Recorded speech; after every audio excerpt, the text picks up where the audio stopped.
Some tenants, for example, might love the idea of living in a smart home. Others may find it too Big Brother-like if they think the landlord is eavesdropping or monitoring their lifestyle. So which is right for your rental home or property management company? Hello, property management brainstormers. It's Bob Preston here, your host, and welcome to 5 Minute Friday. FMF is a mini podcast series where I offer my best tips and advice regarding questions I frequently get from property managers, real estate investors, and landlords. I do this every Friday in 5 minutes or less. So if you're new here, consider subscribing to get all my quick advice and updates, and let's get started with today's FMF.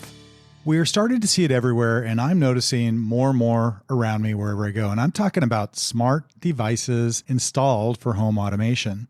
So these devices might include thermostats, doorbells, home security cameras, lighting control, monitoring of appliances and water usage, even noise awareness. Homes are becoming more and more efficient, secure, and convenient. So the question is, does this make sense for your rental homes as a property manager or landlord? Some tenants, for example, might love the idea of living in a smart home. Others may find it too Big Brother-like if they think the landlord is eavesdropping or monitoring their lifestyle. So which is right for your rental home or property management company? I'm not in a position to make that recommendation or judgment because I think it's a personal choice and business decision for each of you to make as landlords.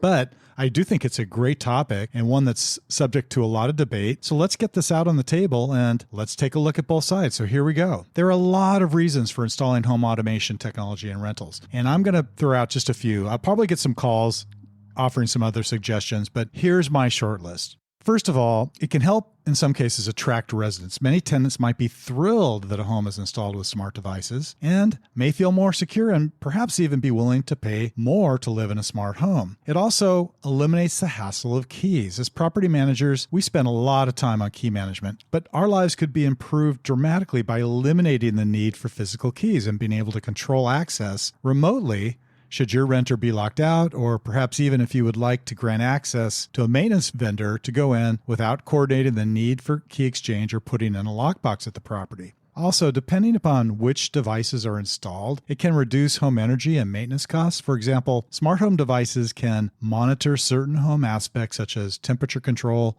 water usage, and this increases property awareness and might even be able to provide real-time alerts. So a great example is early detection of water leaks, which going undetected might cause thousands of dollars of damage and the need for lengthy remediation, also causing an inconvenience to a tenant, or even leaving the AC running inadvertently, which could lead to huge electric bills for a tenant. While I agree with all these benefits, home automation can also be costly and might in some cases raise concerns from a tenant.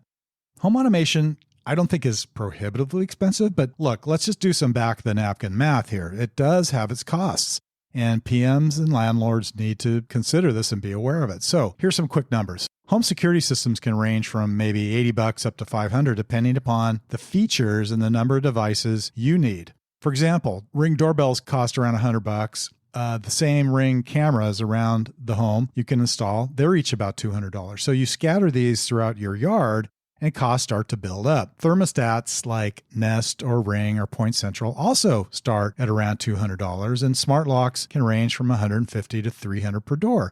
So if you fully equip your home with these devices, you're looking at a pretty hefty investment up front. Also, if your home is installed with security cameras, maybe noise sensing devices, thermostats, or appliance sensors, renters might feel like they're being watched by the property owners or the property managers. And yes, we've had some owners in our portfolio have put these types of devices in with that specific intent in mind, thinking that that's okay. So look, I'm not going to tell you it's not okay, but you need to be transparent with your tenants that they're in the home, and you have to have the discussion with the owners if you're a property management company to determine their intent, who has access and control to the devices, and even if it's ethical to have them in the home. I mean, look, I can't make this judgment. Again, this is a personal decision and a business decision for you as property managers, business owners, and landlords. But I will say this, you have to consider the renter's privacy and be aware of local laws. Further, some of these devices could potentially create conflict over lifestyle choices. All right. I go into a lot of homes, walk around, I see things that aren't the way I live, aren't my lifestyle, like dirty plates in the sink, beds that are unmade. But look, these are the choices that our renters make around their lifestyle. And some renters have different lifestyle habits when it comes to perhaps leaving lights on at night for security or running their AC at certain temperatures, which a landlord might object to in order to save energy or the life of their devices. So putting this in the control or monitoring of the homeowner could potentially lead to conflict over these types of scenarios between the parties. A secure and energy efficient rental property is something that we all want as landlords and property managers. You can save energy costs for both you and your renters, as well as providing a peace of mind and eliminate hassles. I'm simply suggesting considering the benefits and costs of smart home devices to figure out if it's right for your rental property and your tenants. If you would like to hear more about this topic, by the way, I have a full episode on Property Management Brainstorm. It's from December 12th, 2019 with Sean Miller of Point Central. It's episode 27. Have a listen. Sean talks all about this topic, and you'll learn a lot from Sean about home automation. I'll post the link to that episode too in the episode notes of this FMF. Hey, thank you for joining 5 Minute Friday, TGIF. Keep the faith, and I will catch you next Friday.